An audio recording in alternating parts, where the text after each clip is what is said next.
Good morning ma'am. Good morning. Priya, তুই nail polish পরে এসেছিস কেন? হ্যাঁ ম্যাম, ওকে কিছু বলুন এবার। দাঁড়া, আমি তো কথা বলছি নাকি? কি ব্যাপার প্রিয়া, বল নেল পলিশ কেন? এই দিয়া, আজকে প্রিয়ার অবস্থা খারাপ, ম্যামের কাছ থেকে হেব্বি ঝাড় খাবে। বল।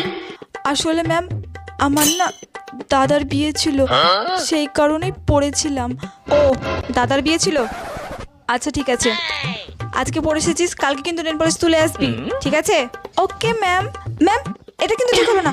আপনি ওকে কিছু বললেন না কেন? কি হয়েছে? আগের মতো হয়ে দেখা, 90-র উপরে নাম্বার পাই, তোরা পাস।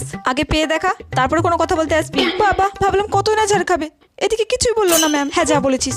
এই আমাদের মধ্যে যদি কেউ একটু সেজে আসতো কিংবা নেল পলিশ পরে আসতো, দেখতি না কেমন ঝাড় খেত। এবার দেখছি ক্লাসে আমাদেরকেও টপ করতে হবে, তাহলে ম্যামের যদি আমাদের প্রতি একটু দয়াময় হয়, আমরা জীবনে টপ করতেও পারবো না, আর ম্যামের আমাদের প্রতি দয়াময়ও জমবে না।